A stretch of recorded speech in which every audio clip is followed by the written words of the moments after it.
शिल्पी की शादी के बाद आज उसकी पहली रसोई थी और वो घर के किचन में खाना बनाने की तैयारी कर रही थी। वहीं सभी घर वाले बरामदे में बैठे हुए थे। अरे क्या हुआ सुमित्रा, तुम थोड़ी परेशान लग रही हो, कोई बात है क्या? हाँ नहीं जी, कोई बात नहीं है। अरे तो फिर तुम क्यों इतनी उदास हो? कल ही तो घर में बहू आई है और आज तुम उदास बैठी हो। सब ठीक तो है ना? अब क्या कहूँ जी, आप तो जानते हैं कि आज हमारी बहू की पहली रसोई की रस्म है और घर में तो कुछ भी अच्छा खाने के लायक नहीं है। बस थोड़े से दाल चावल और आटा रखा हुआ है। अब भला बहू क्या ही बनाएगी उनसे। सुमित्रा इतना बोल ही रही होती है कि तभी उसकी नई नवेली बहू शिल्पी सबके लिए दही पापड़ी लेकर आती है। अपने घर में पहली बार इतनी अच्छी चीज बनी देख सभी लोग काफी खुश होते हैं। अरे वाह वाह बहू, बड़ी ही अच्छी खुशबू आ रही है तेरे बनाए खाने से। वैसे बेटा क्या बनाया है तूने? पिताजी, आज मैंने हम सबके लिए दही पापड़ी बनाई है।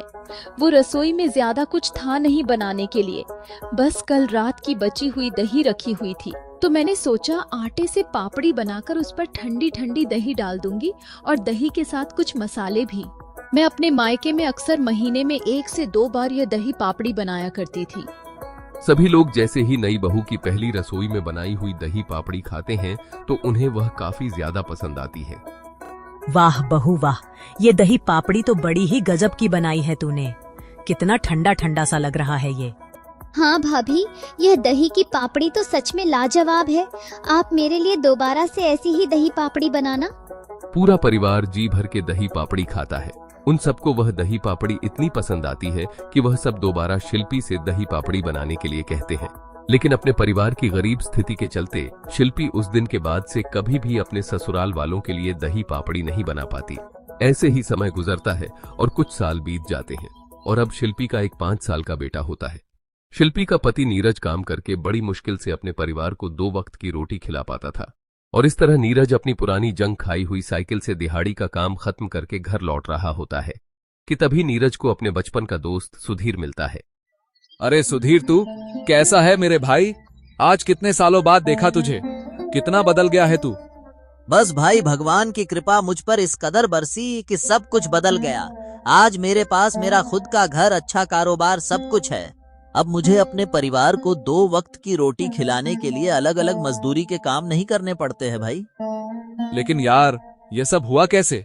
तू तो मेरी तरह ही ज्यादा पढ़ा लिखा नहीं है। अरे यार, वो मेरे मामा का भाई है ना, उसने ही मेरी हैदराबाद में एक फैक्ट्री में नौकरी लगाई थी। वहाँ पर छोटे से छोटे काम के भी अच्छे पैसे मिलते हैं। तो बस कुछ महीने मैंने वहीं नौकरी की और पैसे जमा करके मैंने यहीं पास में अपनी खुद की एक दुकान खोल ली और अब यहाँ अपने परिवार के साथ एक अच्छी खासी जिंदगी जी रहा हूँ। मेरी मान तो तू भी वहीं चला जा। आखिरकार कब तक इधर उधर मजदूरी करते हुए भटकता रहेगा तू? क्या तू नहीं चाहता कि तेरा परिवार एक अच्छी जिंदगी जिए, तेरा बच्चा अच्छे स्कूल में जाए, तेरी बहन की एक अच्छे घर में शादी हो? सुधीर की बात सोचते हुए नीरज घर आता है और ये सारी बात अपने परिवार वालों को बताता है। अगर ऐसा है नीरज बेटा, तो तू भी कुछ वक्त के लिए वहां चला जा। क्या पता तेरे इस काम को करने से हमारी जिंदगी की रेलगाड़ी वापस पटरी पर आ जाए। मैं चला तो जाऊं पिताजी, लेकिन मेरे जाने के बाद आप सब लोग खाओगे क्या? काम करके भी मैं बड़ी मुश्किल से आप लोगों को 2 वक्त का खाना खिला पाता हूँ और अगर मैं चला गया तो आप लोग तो भूखे ही मर जाओगे। आप फिक्र मत करिए जी और हैदराबाद चले जाइए, मैं हूं ना यहाँ, मैं सब संभाल लूंगी। फिर नीरज अपने उसी दोस्त से थोड़े बहुत पैसे उधार लेकर हैदराबाद निकल जाता है। वहीं शिल्पी भी कभी किसी के घर में बर्तन धोकर तो कभी किसी के घर की सफाई करके अपने परिवार को 2 वक्त की रोटी खिला रही थी। ऐसे ही एक दिन सुजाता घर पर आती है। अरे घर पर कोई है क्या? अरे सुजाता बहन, आप कैसे आना हुआ आपका, वो भी इस वक्त? अरे क्या बोलूं सुमित्रा बहन, वो मैंने घर पर थोड़ी सी दही जमाई थी, लेकिन हमारा फ्रिज खराब हो गया है और सारी दही बच गई है। अब हम सब घर वाले तो 1 हफ्ते के लिए बाहर जा रहे हैं और ऐसे में ये दही पड़ी पड़ी खराब हो जाएगी, तो मैंने सोचा कि ये दही आपको दे दूं, ये लो। अरे शुक्रिया सुजाता बहन। ऐसे फिर सुमित्रा उस दही को चूल्हे के पास रख देती है और वो दोनों इधर उधर की बातें करने लगती हैं। काम से आने के बाद शिल्पी उस दही को देखती है और उसे देखकर कढ़ी बनाने का सोचती है कि तभी वहां शिल्पी की ननद नीतू आती है। भाभी, आप इस दही से क्या बनाने जा रही हो? मैं सोच रही हूँ नीतू की इससे कढ़ी बना देती हूँ। अरे नहीं भाभी, आप कढ़ी रहने दीजिए। आपको याद है जब आपकी पहली रसोई की रस्म थी तब आपने हमको दही पापड़ी बनाकर खिलाया था। आप हमारे लिए दोबारा से वैसे ही दही पापड़ी बनाओ ना भाभी। मेरा इतने सालों से आपके हाथ की बनाई हुई दही पापड़ी खाने का मन कर रहा है। चलो ठीक है नीतू, फिर मैं आज दही पापड़ी ही बनाती हूँ। नीतू के कहने पर शिल्पी उस दही से कढ़ी बनाने के बजाय सबके लिए एक बार फिर इतने सालों के बाद दही पापड़ी बनाती है, जो फिर से उसके ससुराल वालों को काफी पसंद आती है। वाह माँ, ये तो आपने दही पापड़ी बनाई है ना, ये तो बहुत अच्छी बनी है। देखो आज मैंने अपनी पूरी प्लेट खाली कर दी। हाँ बहू, आज इतने सालों के बाद तेरे हाथों की दही पापड़ी खाई है। वैसा ही स्वाद है इसका जैसे 6 साल पहले था।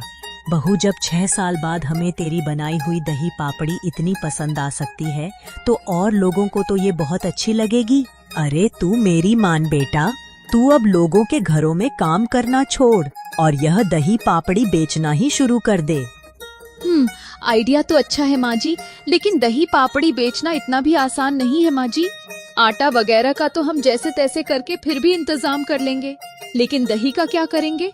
दही तो इस वक्त बहुत महंगा चल रहा है। शिल्पी की बात सुनकर सब सोच में पड़ जाते हैं। तभी रामप्रसाद सबसे कहता है, अरे तुम लोग उसकी फिक्र मत करो। अगर सच में ये काम शुरू करना ही है तो मैं कहीं से भी दही का इंतजाम कर दूंगा। 50 साल की बूढ़ी उम्र में रामप्रसाद गाय के तबेले की साफ सफाई का काम करने लगता है, जिससे उस तबेले का मालिक उसे 1-2 किलो दूध दे देता है। और अब शिल्पी उस दूध से घर में ही दही जमाती है और दही पापड़ी की लगभग सारी तैयारी कर लेती है। अरे बहू, दही पापड़ी की तैयारी तो फिर भी हो गई, लेकिन हम इसे बेचेंगे कैसे? हमारे पास तो कोई ठेला ही नहीं है। माँ जी, इनकी साइकिल तो है ना, हम उसी साइकिल पर दही पापड़ी बेचेंगे। दोनों सास बहू मिलकर उस पुरानी जंग खाई हुई साइकिल की अच्छे से सफाई करके उसमें तेल डाल देती हैं और अब साइकिल पर दही पापड़ी का सामान रखकर उसे बेचने के लिए निकल जाती हैं। आइए आइए आइए और बढ़िया सी ठंडी ठंडी दही पापड़ी खाइए। 30 रुपये प्लेट, 30 रुपये प्लेट। ऐसी खट्टी मीठी करारी दही पापड़ी आपने इससे पहले कहीं नहीं खाई होगी। आइए आइए। दोनों सास बहू को दोपहर से शाम होने को आ जाती है, लेकिन एक भी कस्टमर उनकी दही पापड़ी खाने के लिए नहीं आता। और अगर एक आध कोई उन्हें देखता भी है तो, अरे नहीं यार, दही पापड़ी नहीं कुछ और खाते हैं। अगर दही पापड़ी ही खानी होती तो वह तो हम घर में ही बनवा लेते। हम बाहर दही पापड़ी खाने के लिए थोड़ी ना आए हैं। ऐसे ही वक्त बीतता है। दोनों सास बहू को दही पापड़ी बेचते पूरे 2 दिन हो चुके थे, लेकिन किसी ने भी उनकी दही पापड़ी को नहीं खरीदा था। माँ जी, ऐसे तो ये दही पापड़ी खराब हो जाएगी। मैं तो कहती हूँ माँ जी कि अगर आज हमारी ये दही पापड़ी नहीं बिकती तो हम कल से यह काम बंद कर देंगे। अरे बेटा, ऐसे हिम्मत नहीं हारते। किसी भी नए काम की शुरुआत में कई परेशानियां आती हैं। तू चिंता मत कर, बस तू मन लगाकर मेहनत कर। हमारी मेहनत जरूर रंग लाएगी। सुमित्रा इतना बोल ही रही होती है कि तभी एक कस्टमर उनकी दही पापड़ी खाने के लिए आता है। अरे चाची, 1 प्लेट दही पापड़ी तो लगा देना, और हाँ, थोड़ा चाट मसाला एक्स्ट्रा ही डालना। पहले ग्राहक को आते देख दोनों सास बहू बहुत खुश होती हैं। फिर वो पापड़ी तोड़कर उसके ऊपर दही, लाल हरी चटनी, मसाले और थोड़ी बहुत नमकीन डालकर उस कस्टमर को देती हैं। वह कस्टमर जैसे ही दही पापड़ी का पहला निवाला खाता है, अरे वाह वाह दीदी, क्या दही पापड़ी बनाई है आपने। मैं तो आपकी दही पापड़ी का फैन हो गया। इससे पहले मैंने जितनी बार भी दही पापड़ी खाई है ना, हमेशा ही मुझे वो बासी ही लगी है, लेकिन यह तो बहुत ज्यादा टेस्टी है। भाई मजा आ गया आपके बनाए दही पापड़ी खाकर। अपने पहले कस्टमर से ही इतनी तारीफ सुनकर दोनों सास बहू का खोया हुआ आत्मविश्वास वापस आ जाता है। धीरे धीरे दोनों सास बहू के पास दही पापड़ी खाने के लिए कस्टमर आने लगते हैं, लेकिन अब भी पूरे दिन में मुश्किल से 10 से 12 कस्टमर आते हैं, जिससे उन दोनों सास बहू की कुछ खास कमाई नहीं हो पाती। माँ जी, हमारी कमाई तो हो रही है, लेकिन जितना सोचा था उससे आधा। ऐसे तो हम लोग क्या ही अपना घर चला पाएंगे। ऐसे ही 1 हफ्ता गुजर जाता है, लेकिन उन दोनों सास बहू की कमाई में कोई भी बढ़ोतरी नहीं होती। तभी एक कस्टमर जो उनसे दही पापड़ी लेकर खा रहा होता है, वो उनसे कहता है, वाह भाई वाह काकी, आपकी ये दही पापड़ी तो बहुत स्वादिष्ट है, पर आप ये दही पापड़ी फुटपाथ पर बेचने की बजाय वो जो रोड पर नया सिनेमा हॉल बना है ना, वहां क्यों नहीं बेचती? वहां तो बहुत सारे फूड स्टॉल हैं और उन सब की काफी अच्छी कमाई भी होती है। मेरी मानो तो आप एक बार वहां जाकर बेचो इन्हें।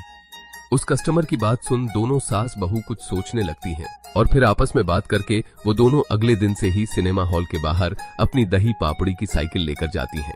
जहां पहले उनकी दही पापड़ी को खत्म होने में सुबह से शाम हो जाती थी, वहीं आज उनकी दही पापड़ी 2 घंटे में ही खत्म हो जाती है। अरे वाह वाह काकी, आपके बनाए ये दही पापड़ी तो एकदम बेस्ट है। ऐसे ही समय गुजरता है। अब आसपास के कई सारे लोग दही पापड़ी खाने के लिए उन दोनों सास बहू के पास ही आया करते थे। अब उनकी कमाई भी अच्छी होती और वह लोग 2 वक्त का खाना भी अच्छा खा रहे थे। लेकिन इतने महीने गुजर जाने के बाद भी नीरज अभी तक घर नहीं लौटा था। क्या हुआ बहू, तू आज बहुत उदास लग रही है, सब ठीक तो है ना? माँ जी, मुझे उनकी बहुत याद आ रही है। ना जाने वह कब आएंगे, पता नहीं वहाँ वो ठीक से होंगे भी या नहीं। कहीं वह हमें भूल तो नहीं गए? अरे तू चिंता मत कर बहू, नीरज बहुत समझदार है, वो ठीक होगा। ऐसे ही दोनों आपस में यहाँ वहाँ की बातें करती हैं। एक दिन दोनों सास बहू हर रोज की तरह सिनेमा हॉल के बाहर साइकिल पर दही पापड़ी बेच रही होती हैं कि तभी अच्छे कपड़े पहने एक आदमी वहां आता है और उनके पास आकर दही पापड़ी मांगता है। अरे क्या मुझे भी एक प्लेट दही पापड़ी मिलेगी? दोनों सास बहू जैसे ही उस आदमी को देखते हैं, उनकी आंख से खुशी के आंसू निकलने लगते हैं, क्योंकि वह आदमी कोई और नहीं बल्कि नीरज था। नीरज बेटे, तू आ गया? कितना समय लगा दिया तूने आने में। हाँ जी, पता है हम आपको कितना याद करते थे। हाँ, आ तो मैं जल्द ही जाता शिल्पी, लेकिन मेरा काम मेरे मालिक को बहुत पसंद आया। उन्होंने मुझे हमारे गांव वाले फैक्ट्री में बहुत अच्छी नौकरी दी है। मैं अपने घर की हालातों को ठीक करना चाहता था, इसलिए मैंने कुछ वक्त और वहां काम किया और आज भगवान की कृपा से फैक्ट्री में मेरी बहुत पहचान है माँ। मेरी कंपनी ने हम सबके लिए यहीं पास में एक बड़ा पक्का घर किराए पर भी दिया है। नीरज फिर अपने पूरे परिवार को अपने नए पक्के घर में ले जाता है। इतना बड़ा और शानदार घर देखकर सभी लोगों की आंखों में खुशी के आंसू होते हैं।